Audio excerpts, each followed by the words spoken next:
Sberbank Europe je v Sloveniji. Kako bo to vplivalo na slovensko gospodarstvo, na odnose z Rusijo, na rast, na gospodarsko rast?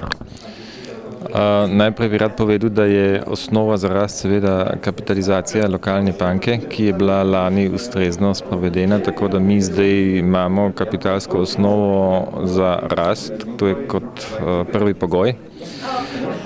Načeloma zdaj iz vidika lokalne Sberbanke tukaj v Sloveniji, mi smo zelo močni na področju malega srednjega gospodarstva in to je segment, v katerem bomo nadaljevali rast, ampak postopno, to, kar smo v zadnjih letih tudi pod starim menom delali. Sam prihod oziroma zamenjava lastništva, zdaj, ko smo del Sberbanke, pa v bistvu je pogojevala, da mi zdaj strategijo, ki je prej bila v glavnem oprta na mala in srednja podjetja, korak za korakom diversificiramo tudi v to smer, da gremo v velika podjetja.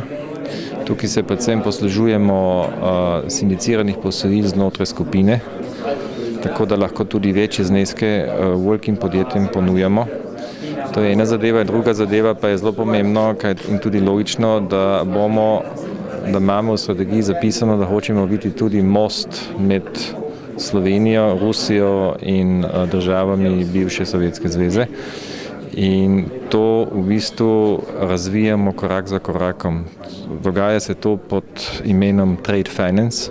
Je pa dejstvo, da je to nov posel, da je to zelo zahtevna disciplina bančnega poslovanja, kjer je vsak posel zase ena posebnost in ga je tudi ustrezno treba strukturirati in tukaj bomo enostavno korak za korakom šli razvijati ta posel. Nekaj stvari smo že delali in pričakujemo, da bo to tudi segment, kjer bomo največ rasli v naslednjih letih. Kakšne so vaše izkušnje na ruskem trgu oziroma z ruskim trgom?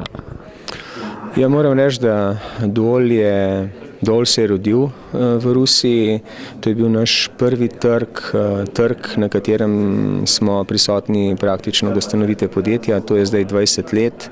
Trg, na katerem smo imeli v prvih letih praktično 100% tržni delež in trg, ki tudi danes pomeni 30-40% realizacije Dola. Kaj po vašem mnenju pomeni vstop Sberbanke v Slovenijo? Ja, zdaj, če bi se malo tako izrazil, rekel bi, there is a new kid in the town, we will see if there will be more fun.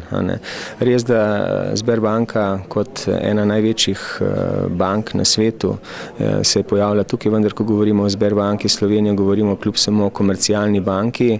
Videli bomo, pravzaprav od njih je odvisno, na kakšen način bodo pristopili k klientom v Sloveniji.